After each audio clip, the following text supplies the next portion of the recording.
Hey girl, Marissa here.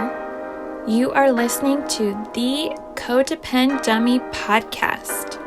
As a young woman, you have been raised, reinforced, and rewarded for putting the needs of others above your own. Now, in your 20s, you're finding yourself exhausted, exasperated, and enveloped in shit relationships, especially the one you have with yourself. Codependency is a way of being where we put the feelings, wants, and needs of others above our own in an unconscious attempt to meet our own feelings, wants, and needs. Sorry to break it to you, sis, but that is not sustainable. This podcast is to help you undo all that so you can stop playing small and start taking up space, you dummy. Let's get to it. Hey girl, hey. Welcome to episode 63 of the Codependummy Podcast. It's your hostess, mostest, Marissa Escobar. Thank you for being here. Thank you for coming. Thank you for your support. Today's episode, Codependummy Confessions. Why I am terrified. Why am I terrified to speak up? I confess, everyone, despite over a decade in therapy, attending 12-step groups, becoming a licensed psychotherapist, learning all about my feelings, positive communication, assertive communication, the need to live a life of integrity, I struggle to speak up. I still struggle. Still, to this day. Like I might even do it later today and have a whole other episode to record. I still am absolutely terrified to speak up. And that, dear listener, is what I'm endeavoring to answer today. Why? Why am I terrified to speak up? Unpacking this question with the use of a recent guest, Karen McMohan's, her coaching technique, her 3.5-step technique. I hope that by taking this deep dive into a situation, I can help you reflect on your own terror to speak up and empower you to do so, to squeak, to whisper, to state, to proclaim, to yell, whatever it is that you need to say, rather than live in that terror-ridden state of not speaking up. I'm also wanting to explore and excavate this situation where I didn't speak up, because not speaking up sucks. It sucks. It blows. Like, ugh. I don't want it. Pass. I hope to alleviate the dissonance between how I'm coming off and how I'm feeling internally, because it feels awful to be out of alignment, disconnected, and then I end up neglecting myself or hurting myself. I mutilate my nails. I just pick. Or I eat too much, or I snap at someone who doesn't deserve to be snapped at. amongst other self-neglecting, unnurturing reactions when I don't speak up. That overall is not worth it. It is not worth it. I'm worth more than staying silent. You're worth more than that, my dear sweet listener. So that is the name of the game this episode. Speaking of worth, you worthy, gentle soul, I'm curious if we can check in. How are you feeling today? How worthy are you feeling? Are you feeling worth less? Worthwhile? Somewhere in between worthless and worthwhile? Because in reality, you are worthwhile. Let's take a deep breath.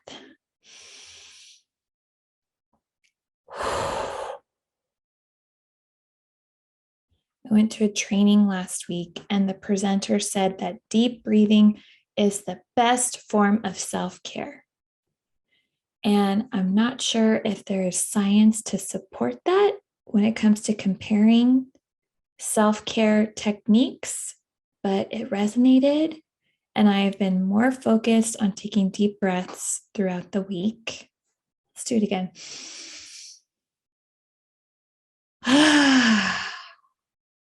One more.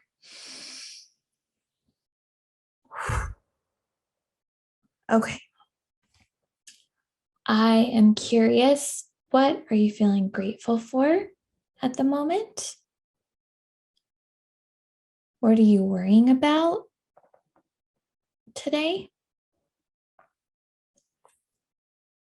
What's one other thing besides listening to this podcast, which counts for something? What's one additional thing you can do to truly show self-tenderness toward yourself today? Tenderness is the intention in the second year of the podcast. It means gentleness, kindness, and sensitivity to pain. How can you practice that towards yourself? Funny story, I was sharing with my husband, the theme of the second year is going to be tenderness. And he was like, soft and chewy? I was like, no, you carnivore. Like sensitivity to pain and soft and chewy. So he's the best. I'm definitely feeling grateful for him today. And yeah, last question to check in. Who has been supporting you in your life? Can you talk with them today? Can you get some more support?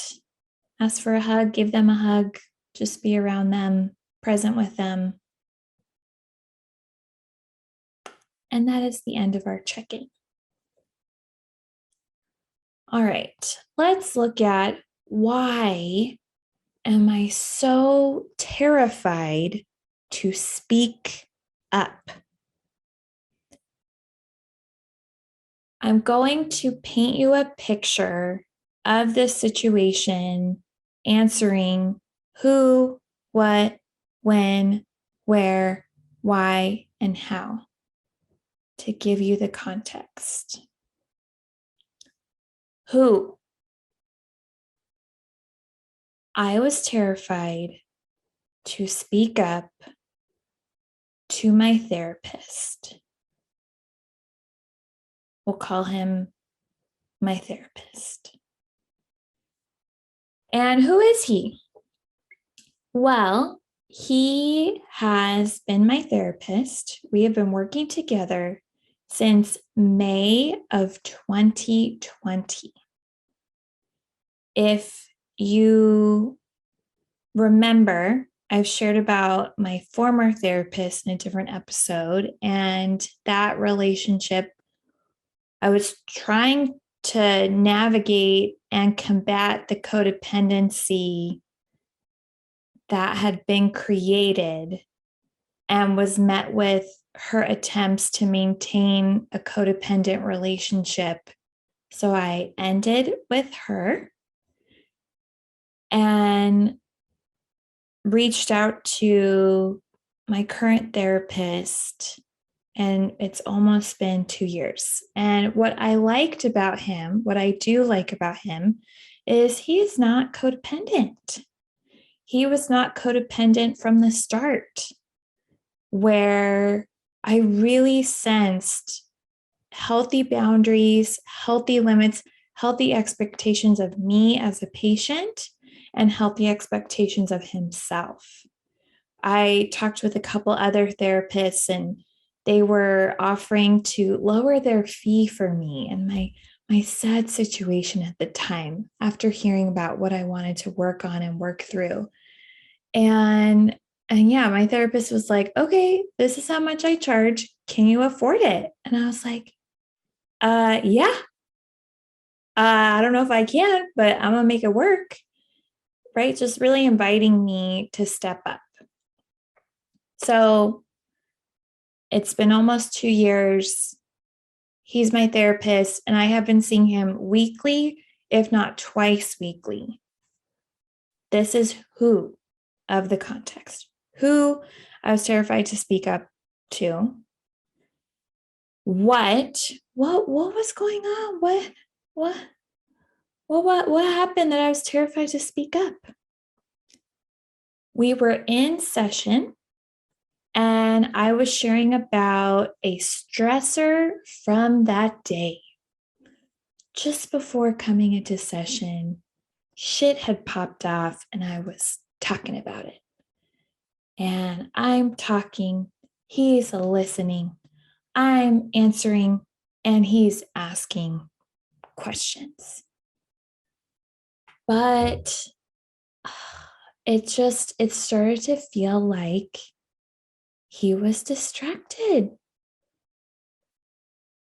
I didn't think he was fully listening. And I was like, I think he might be multitasking. For the entire second half of our session. First half, yeah, I was not feeling that way. But second half, something was off. Fun fact, and I mentioned this in the episode with Karen McMohan,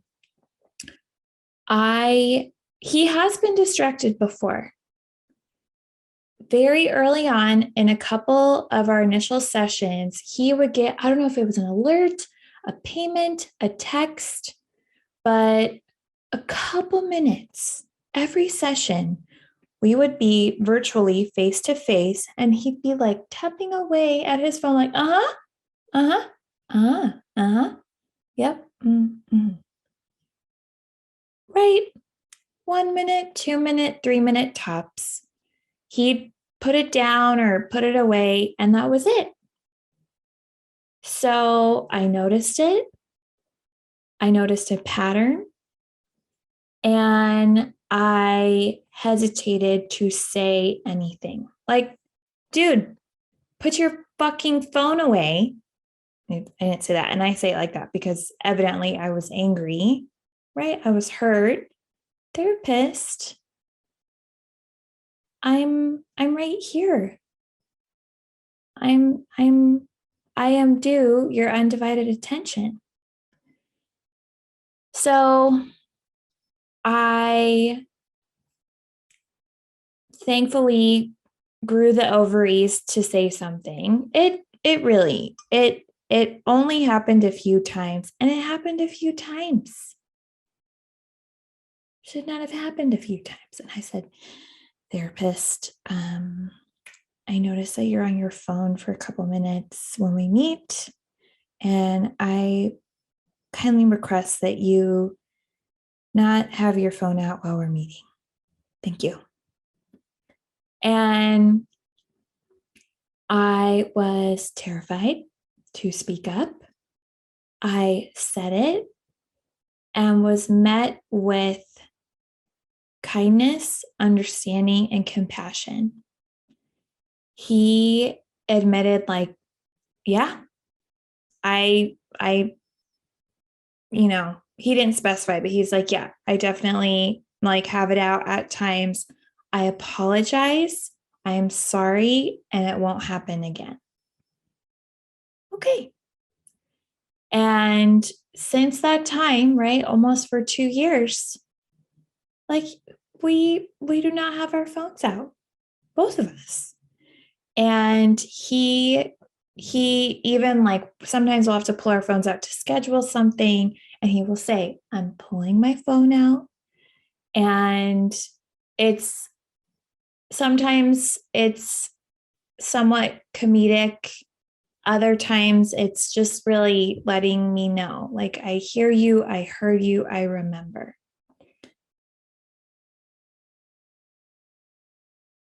And here's the template, Marissa. You notice something off.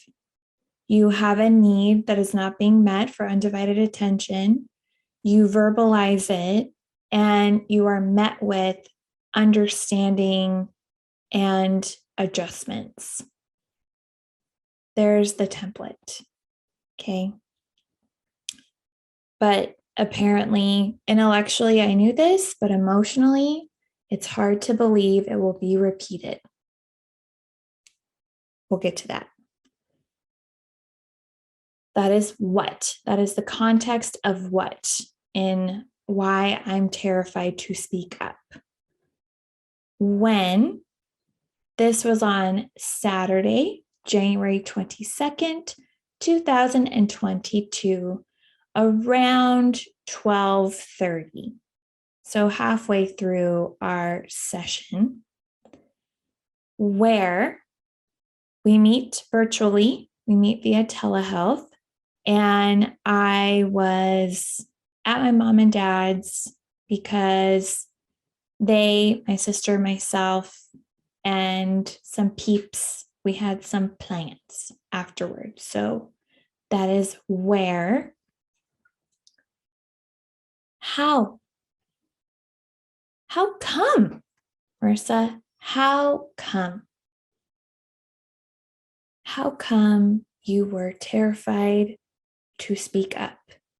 How come you experienced terror in speaking up? How come this even happened that you're talking about it on this episode? So I was talking, and there were a few signs that led me to worry he was distracted. He wasn't listening. He was multitasking. First, his demeanor seemed off. Sometimes he, in the frame, his hands would show. His hands were folded on his lap. And, they kind of disappear, like towards the keyboard area. And his laptop was moving ever so slightly, the way they do when you adjust from typing to sitting.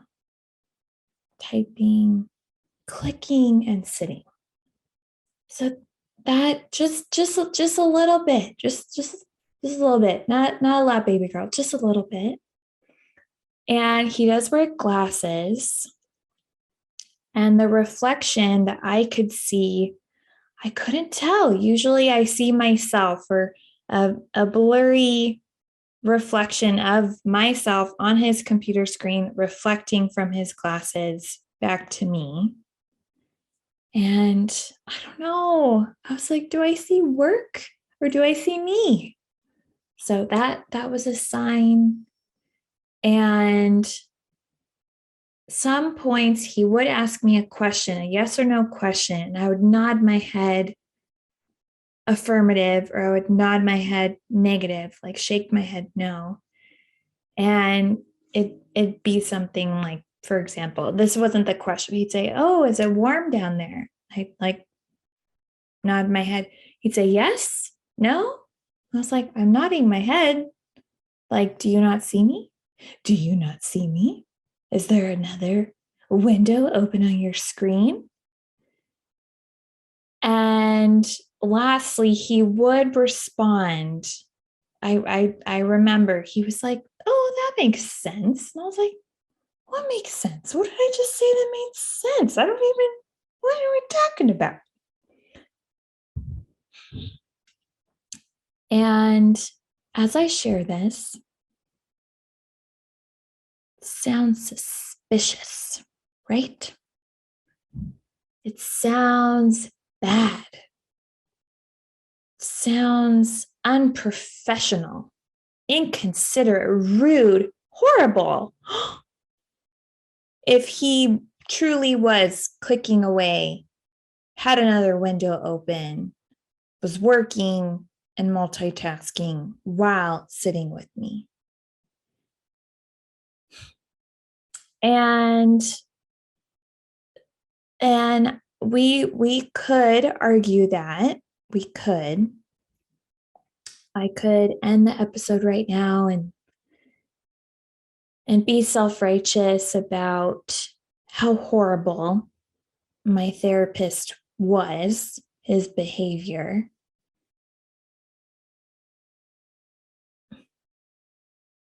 But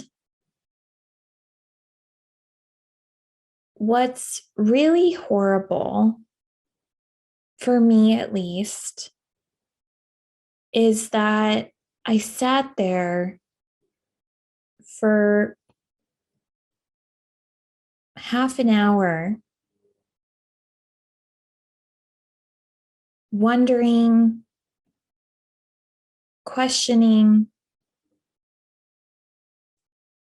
curious about what the fuck is this guy doing? And unable to say, what the fuck are you doing?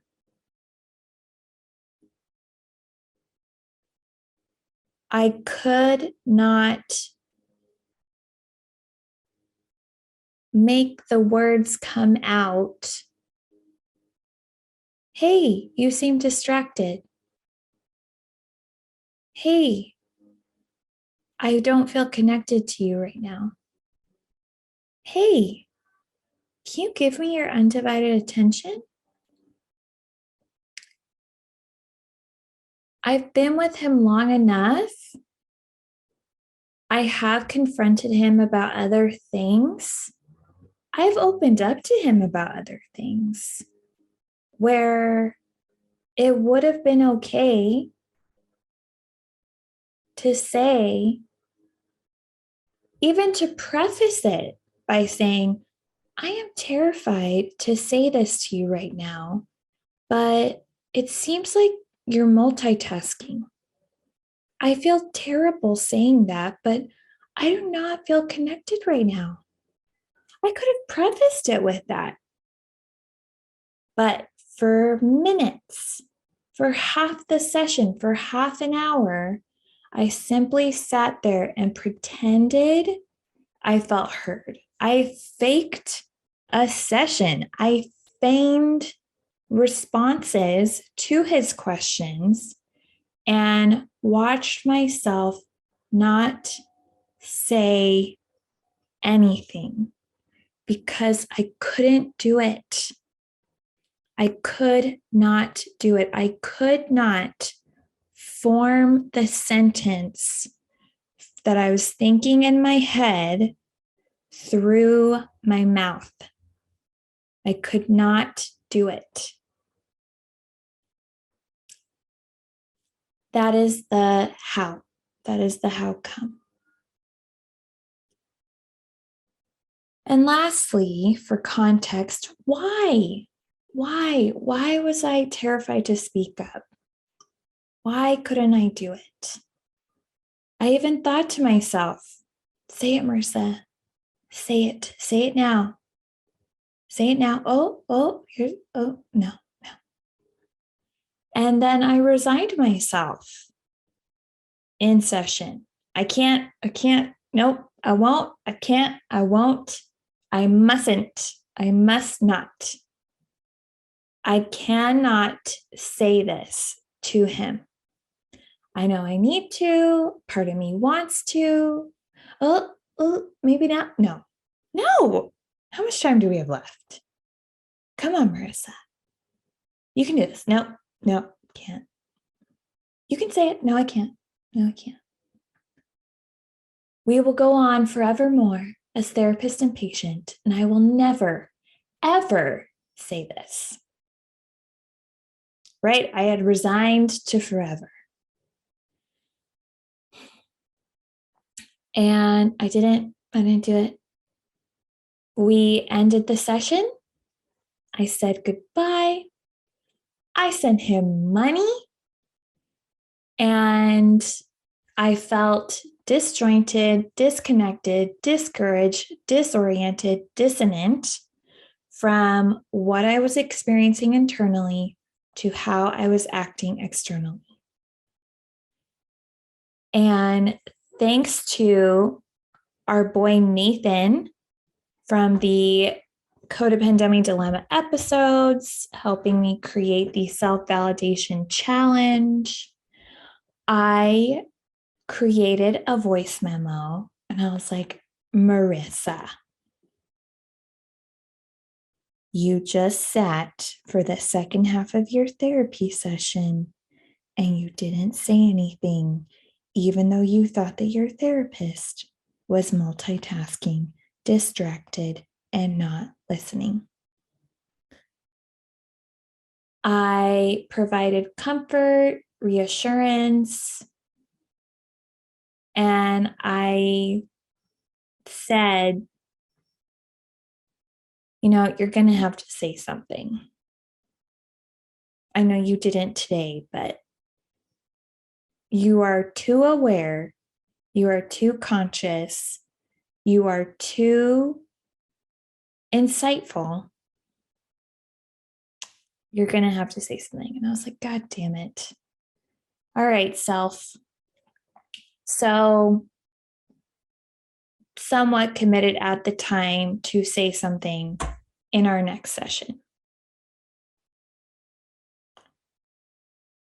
I fast forward 2 days, sat down with Karen McMohan, the amazing divorce coach, and she shared about the process she takes her coaching clients through to process situations and reflect on the situations in hopes to make better choices that honor ourselves in the future, to avoid those codependent patterns. And while she was going through the steps, I could not help it. I literally just popped into my consciousness. I was like, this is what I needed to do when I was in therapy 2 days ago and terrified to speak up. I shared it with Karen. I shared it with all of you. And now we are going to walk through Karen's steps to try to understand why it was so hard for me to speak up and what I can do, what you can do, what we can do moving forward to honor ourselves and not live in this terror of speaking up. Okay, so Karen's process, the A process, is made up of awareness, acceptance, and action. Karen begins by encouraging her clients to go situation by situation. And even within that, sorry, I just adjusted the microphone, to go situation by situation. And within that, like moment by moment, minute by minute, as detailed and specific as we can get. The situation here is me terrified to speak up to my therapist. Karen encouraged us, as she encourages her clients, to acknowledge this happened. This thing happened, this situation happened. Okay? So identify the situation. Next, to promote awareness, we ask ourselves, if there were no negative ramifications, if nothing bad or dangerous or uncomfortable was going to happen to me, to us, I'm going to speak in I and me because it's just easier. So if nothing bad was going to happen to me, how would I choose to be in this moment? If I were totally protected from anything bad happening, from anyone having a negative reaction to me, what would I choose?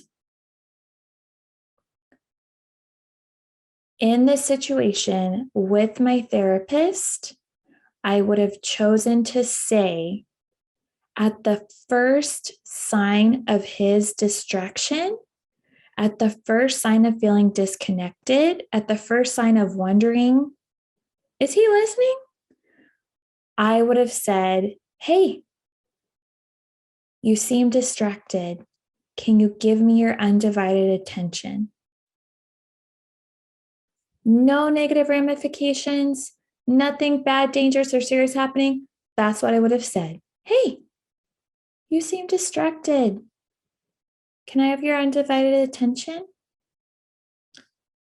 Karen says, once you answer that question, that is your truth.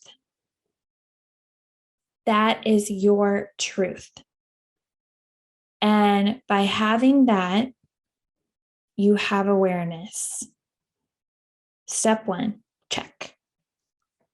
Okay, identify the situation and create awareness. With the awareness, Karen shared that we can still choose the old codependent ways in a similar situation in the future. We can still choose, right, to stay silent, to not speak up, to not say anything. But at least you have awareness of your truth. You have it. And that is progress. The second step Karen described is acceptance. And you offer yourself acceptance for how you handled the situation. Right? For me, recording myself after I logged off, I wasn't consciously aware that I was going through Karen's steps because I didn't know them or her before that. But I was accepting it. And I was like, wow, okay, Marissa, you did not speak up. Here you were not saying shit. Karen says, let go of the perfectionist, let go of the self-criticism, accept that this is my codependent behavior. I am aware of it and I am accepting it.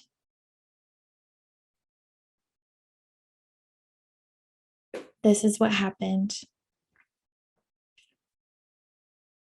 Okay, acceptance, which I would argue is a form of tenderness, gentle kindness, sensitivity to pain, sensitivity to how I behaved, to how I spoke, to how I didn't speak.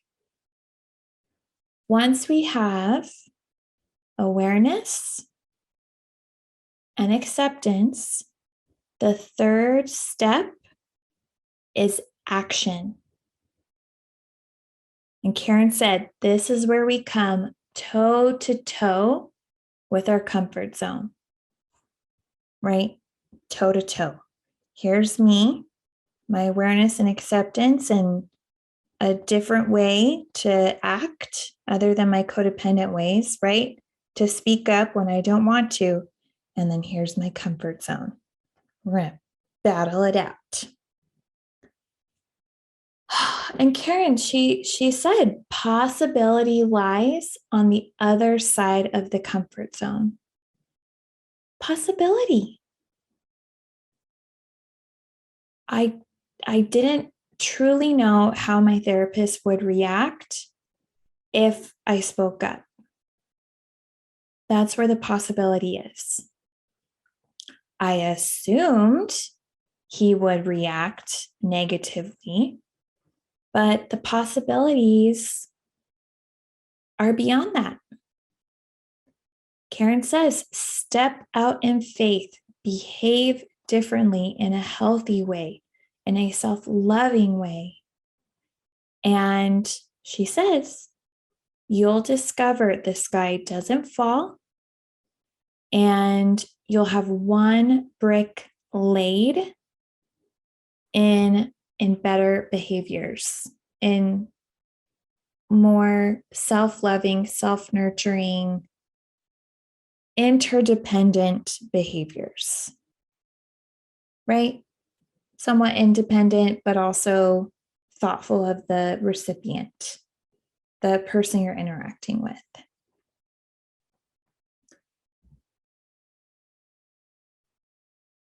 I was scared that if I spoke up, if I had said, you seem distracted, I feel disconnected, I don't feel like you're listening, I was scared that I would be met with his anger, that he would say, what are you talking about? You're being dramatic. Don't be silly. Don't be paranoid. I was scared that on a deep level, I could lose him, which does not make any sense, and neither does codependency in and of itself. Okay, so I have to practice acceptance of that unwarranted, seemingly unwarranted fear. Yeah, I really, on some level, you guys, I was like, I can't say anything. What if he fires me? What if he gets mad at me and I lose him? I don't want to lose him. I don't want to lose my therapist. I love working with him. He's helped me a lot. And yeah, what if, I think too, I was afraid I would lose him by proving my fears right. I don't want to speak up, witness him act like an immature dick, and then have to start over again. I don't want that. I don't want the disappointment. There was a lot on the line. It was heavy. I was scared. I was toe to toe with my comfort zone, toe to toe with his negative reaction, him potentially perceiving me negatively, losing him either through abandonment, rejection, or me having to cut ties with him. And Karen, wise Karen, she said, we have to choose to honor ourselves.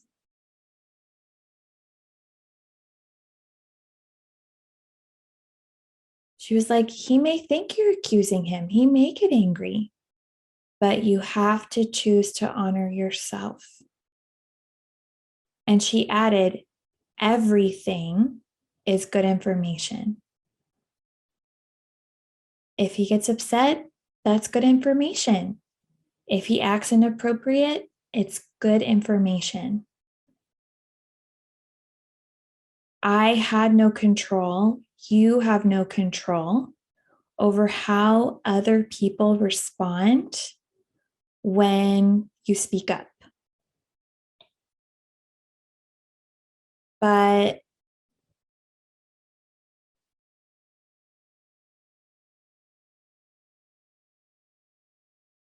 any response you get, it's ultimately good information. Right? I don't ultimately want a therapist who would get mad. I don't want a therapist who will fire me if I say, "Hey, you seem distracted." I don't want to be in therapy with a therapist who I can't speak up to. I don't ultimately want that. So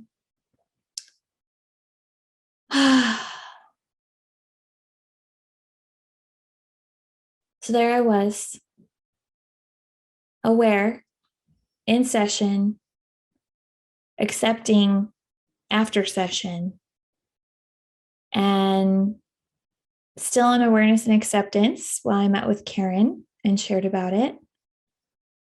And I took action on the 25th, just a couple days. We met 2 times that week. And I came in and I said, I have to tell you something. For the second half of our last session, I sat and faked it. The whole time I thought you were distracted and I couldn't say it. I couldn't tell you.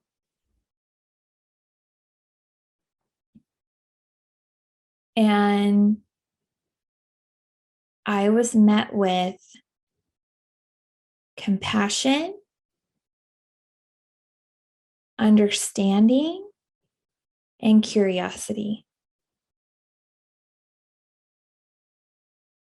My therapist was like, he was such a therapist. He's like, "Oh, you thought I was distracted? Well, tell me, what was that like for you? What was going on?" And I shared what was going on internally, why I thought he might be distracted. I was like, the blue light and your computer was moving. And then I said I didn't say anything because I was afraid you'd get mad at me. I was afraid you'd get angry. Accuse me of accusing you insensitively.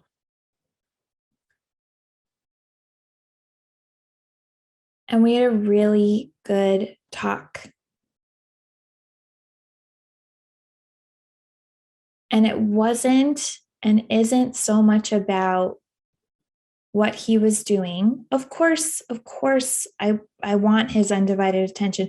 I want to feel like I have his undivided attention. And that is important. And also what's critical, what's crucial, what's paramount is that I am able to say to him, you seem distracted,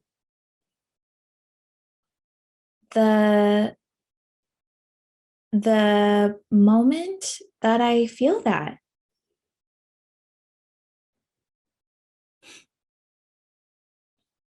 And he did say, he was like, I know it's hard for you to believe because you were so scared, but I will never get angry at you. And he was like, if I have an emotional reaction to something you tell me, I will process it on my own outside of session, right? With a colleague of his and his own therapy, whatever he does to process his emotions. And he said, we that's for me to process. And if there's something about our relationship, we'll talk about it, but I'll never get angry at you. And yeah, it's like, no shit, duh, Captain Obvious, duh, Marissa. But, right, my dear, sweet internal codependummy, she does not know that. And she does not trust that. She does not trust you. She does not care if you've been her therapist for almost 2 years. You may react poorly to her asserting her needs. You may reject or abandon her if she speaks up, which is why it makes sense she was terrified. It's okay if you're terrified. Like, it's not okay, but like, it's okay. It's understandable. It's understandable.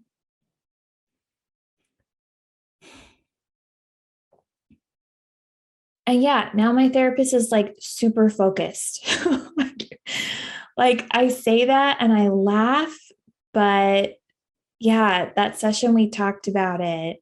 And even like the next session, like it's not like he's distracted. This really truly was, we had the phone thing, we had this one session, and overall, he is there. He is present. He is helping me. And yeah, I think it was that session, like the next one, like he checks in. He's like, how are you feeling?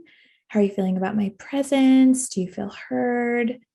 Like, I'm here with you. And I was like, yeah, like definitely, like you're fucking on, man. so there's the hope, the possibilities that Karen talked about. And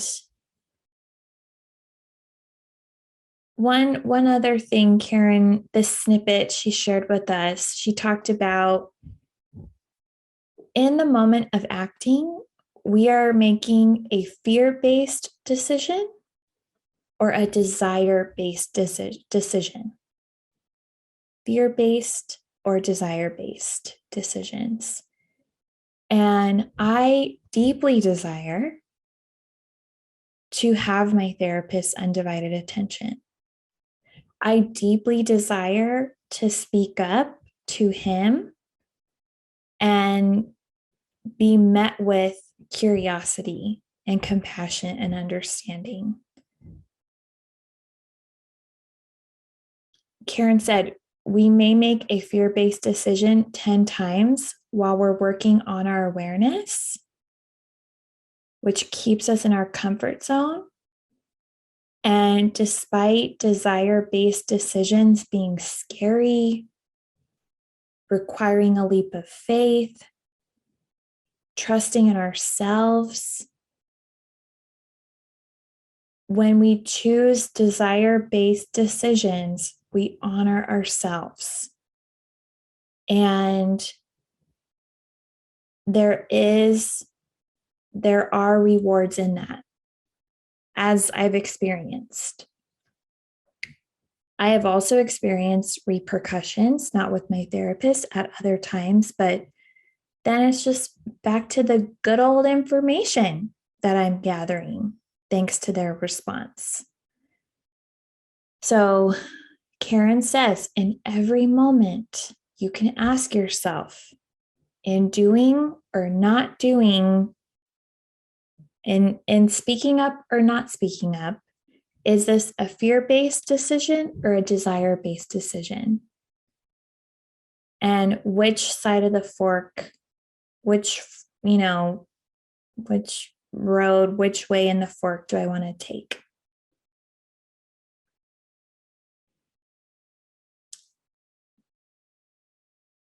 So there you go. It's okay to speak up. It's terrifying, but living a life of not speaking up is also terrifying, right? Pass. For you, my dear sweet listener,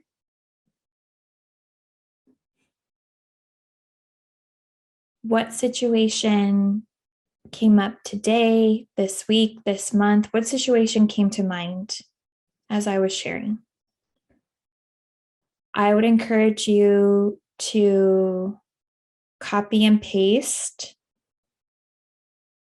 the deep dive from this episode and apply it to that situation. Create context, journal, write out who, what, when, where, why, and how. And then follow Karen's steps. Awareness.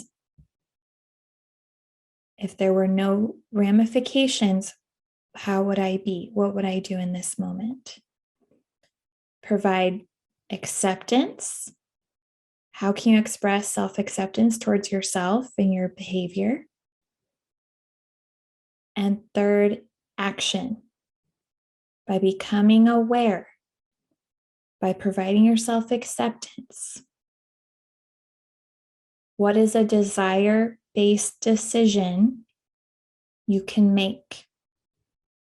How can you choose to honor yourself and take a different action? And then look at the outcome. What is the good information you get from that? And that's it. Some announcements. I wanted to wait till the end. If you are wanting to look more in depth at your codependency, you can get your copy of the Confiding Codependummy, 30 Days of Journaling Prompts for a Less Codependent and More Conscious You at codependummy.com/tools for healing. You can also download the Self-Validation Challenge. It will help you learn to provide the validation you seek from others to yourself. And any other ideas you girls have on content, episodes, holla at your girl, Marissa at codependummy.com. Friendly reminder, RRSS. Rate, please leave a rating. Review, please leave a review. Subscribe to the podcast. Please subscribe and share. Please share this episode with someone who needs to hear it. I do want to thank, we got a review this week from Great Source for Divorce. That's their name. And they said, Marissa's conversations offer clarity and compassion wisdom and sage advice, and a safe place to hear about our codependence without the shame and condemnation that so often accompanies it. Both her own journey, along with the experts she speaks with, offer a wealth of information and compassionate guidance. Thank you for what you do. Thank you, great source for divorce. I truly appreciate it. And I see all the reviews, all the ratings. I appreciate it. I appreciate you. Like I said at the beginning, thank you for stopping by. Thank you for coming. Thank you for being here. I love you. I'm sending you all the tender vibes that I can. And I will see you next week. Episode 63, that is a wrap. Take care. Hey girl, it's Marissa again. I'm not like a regular podcaster, I'm a cool podcaster, right? Thank you for listening and staying till the end. You can find me on Instagram at Therapy with Marissa. Email me, marissa@codependummy.com. Check out codependummy.com for more information on the show. And baby girl, a subscribe, rating, and review would be much appreciated. Till next time, I want you to remember, if you are feeling unseen, I see you. If you are feeling unheard, I hear you. And if you think that you don't matter, know that you matter to me. I want you to go out there so you can stop playing small and start taking up space, you dummy. And now, the disclaimer. Girl, this is not therapy and I am not your therapist. This podcast is designed to provide accurate and authoritative information in regards to the subject matter covered. It is given with the understanding that neither the host, publisher, or guests are rendering any legal, clinical, or other professional service. If you want or need a professional, please find one.